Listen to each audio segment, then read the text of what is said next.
जब आपको लगे कि कोई आपसे प्यार करता है, लेकिन ऐसा नहीं, ये कोई आम आदमी है जिससे आप कॉलेज पार्टी या राह चलते मिले हो। ये कोई ऐसा आदमी हो सकता है जिससे आप कभी मिले ही ना हो। वे मशहूर भी हो सकते हैं, जैसे कोई पॉलिटिशियन, एक्टर या कोई बड़ा बिजनेसमैन। आप इस प्यार के बारे में इतने कॉन्फिडेंट में हो सकते हैं कि आपको लगता है कि आप इस व्यक्ति के साथ रिश्ते में हैं। आप उन फैक्ट को एक्सेप्ट करने के काबिल ही नहीं हो सकते जो इसके विपरीत साबित होने वाले हैं। साल 1911 में जब ब्रिटिश सम्राट जॉर्ज प्रथम सम्राट बने और बकिंघम पैलेस में रहने लगे, तो वहाँ एक लेडी रोजाना आकर बकिंघम पैलेस के बाहर घंटों खड़ी रहती थी। उस लेडी को ये विश्वास था कि राजा पर्दे हिलाकर उसके प्रति अपनी प्रेम की इच्छा को व्यक्त करने। ऐसा ही एक मामला 2011 में आया, जहां एक बेघर अमेरिकी व्यक्ति की डेड बॉडी बकिंघम पैलेस के भीतर सेंट जेम्स पार्क में एक सुनसान द्वीप पर मिली। उस व्यक्ति ने पिछले 15 सालों में महारानी एलिजाबेथ द्वितीय को सैकड़ों अजीब और आपत्तिजनक पैकेज भेजे थे। जॉन हिकले जूनियर ने संयुक्त राज्य अमेरिका के राष्ट्रपति रोनाल्ड रेगन की हत्या करने का प्रयास किया था। जॉन हिकले जूनियर का मानना था कि अभिनेत्री जोडी फोस्टर ऐसा करने से उनसे लव करने लगेगी। ये सभी लोग एक गंभीर बीमारी से जूझ रहे थे जिसे एरोटोमिनिया कहते हैं। ये बीमारी सबसे अधिक फीमेल में पाई जाती है। ये ऐसी फीमेल होती है जो शर्मीली, दूसरों पर निर्भर, सेक्सुअल अनुभवहीन होती है। भ्रम की चीज एक आमतौर पर एक मेल होता है जो उच्च सामाजिक या फाइनेंशियल कंडीशन, मैरिज या इंटरेस्ट की कमी के कारण जिसे हासिल नहीं किया जा सकता हो।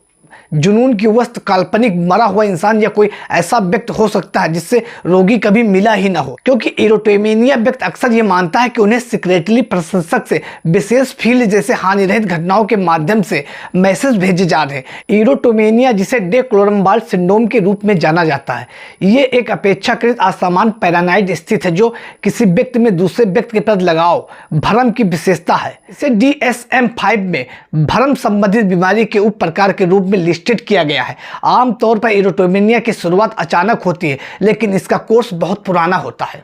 इस बीमारी में जुनून या पीछा करने के कई मामलों को एरोटोमेनिया से जोड़ा जा सकता है, लेकिन जरूरी नहीं कि ये हमेशा एक साथ हो। एरोटोमेनिया फीमेल में अधिक आम है, लेकिन हिंसक और पीछा करने वाले जैसे व्यवहार के बढ़ते जोखिम के कारण मेल में ये अधिक खतरनाक हो सकता है। एरोटोमेनिया के साथ साथ दूसरे तरह के भ्रमों का भी अनुभव किया जा सकता है, जैसे संदर्भ का भ्रम, जिसमें कथित प्रशंसक बॉडी की शेप, घरेलू वस्तुओं की व्यवस्था, रंग, संख्या, विशेष राज्यों की कारों की लाइसेंस प्लेट और अन्य प्रतीक होने वाले हानिरहित कर्मों जैसे सूक्ष्म तरीकों से अपने प्यार का संचार करते हैं।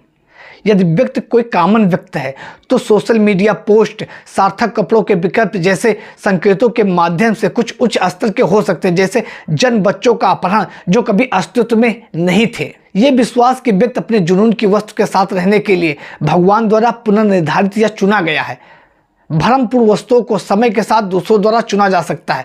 रोगी इस सच्चाई को कभी स्वीकार ही नहीं करते। एरोटोमेनिया दो तरीके के होते हैं, प्राइमरी और सेकेंडरी। प्राइमरी एरोटोमेनिया आमतौर पर डे क्लोरम्बाल्ड सिंड्रोम और बूढ़ी नौकरानी के पागलपन के रूप में भी जाना जाता है, और यह बिना किसी विशेष बीमारी के अकेले मौजूद होता है। इसकी अचानक शुरुआत होती है और इसका रिजल्ट पुराना होता है। सेकेंडरी रूप में ये सिजोफ्रेनाइड जैसी दिमागी बीमारी के साथ पाया जाता है, जिसमें अक्सर उत्पीड़न संबंधित भ्रम, दिमागी बीमारी और बड़े विचार शामिल होते हैं, और इसकी शुरुआत धीरे धीरे होती है। इस स्थिति वाले रोगी लगातार भ्रम के साथ अधिक गंभीर रूप से बीमार होते हैं और इलाज के प्रति कम प्रतिक्रियाशील होते हैं।